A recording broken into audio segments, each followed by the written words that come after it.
നമസ്കാരം. തിരക്കിട്ട സർക്കാർ രൂപീകരണ ചർച്ചകളിലേക്ക് കടന്നിരിക്കുകയാണ് ഇപ്പോൾ NDA സഖ്യം. ഇതിന് മുന്നോടിയായി പ്രധാനമന്ത്രി നരേന്ദ്രമോദി രാഷ്ട്രപതി ഭവനിലെത്തി രാഷ്ട്രപതി ദ്രൗപദി മുർമുവിന് രാജിക്കത്ത് സമർപ്പിച്ചിട്ടുണ്ട്.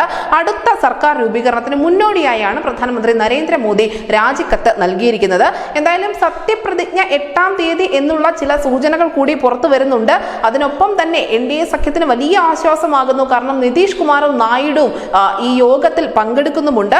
മന്ത്രിസ്ഥാനം മുതൽ സ്പീക്കർ പദവി വരെ എന്തും ഈ സഖ്യകക്ഷികൾക്ക്, അതായത് JDU-വിനും TDP-ക്കും ചോദിക്കാം എന്നുള്ള നിലയിലേക്കാണ് ഇപ്പോൾ കാര്യങ്ങൾ എത്തിയിരിക്കുന്നത്.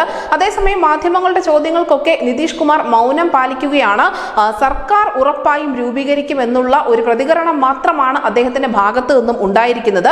ഇന്ത്യ സഖ്യമാവട്ടെ ഉപപ്രധാനമന്ത്രി പദം പോലും നിതീഷ് കുമാറിന് വെച്ച് നീട്ടിയിട്ടുണ്ട് എന്നുള്ള അഭ്യൂഹങ്ങളും ഇതിനിടയിൽ ശക്തമാണ്.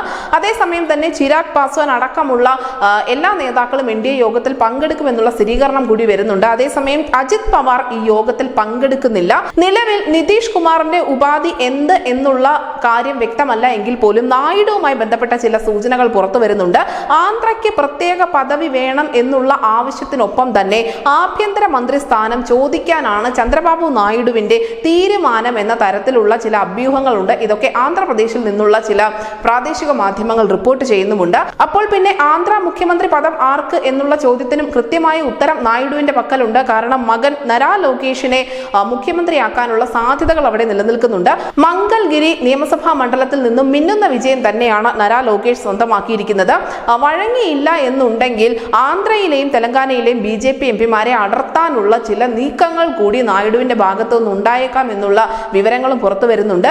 എന്തായാലും ഇപ്പോൾ നമ്മൾ നേരത്തെ സൂചിപ്പിച്ചതുപോലെ എല്ലാ മാധ്യമങ്ങളും രാജ്യത്തിന്റെ മുഴുവൻ കണ്ണുകളും എല്ലാ ജനാധിപത്യ വിശ്വാസികളും കണ്ണുനട്ടിരിക്കുന്നത് ഈ ചന്ദ്രബാബു നായിഡുവിലേക്കും നിതീഷ് കുമാറിലേക്കും തന്നെയാണ്. ഇവരുടെ തീരുമാനങ്ങൾ വളരെ പ്രധാനപ്പെട്ടതായിരിക്കും. കിങ് മേക്കർമാരാകാൻ പോകുന്ന നിതീഷിനും നായിഡുവിനും എന്തും ചോദിക്കാം എന്നുള്ള ഒരു ഘട്ടമാണ് ഇപ്പോഴുള്ളത്.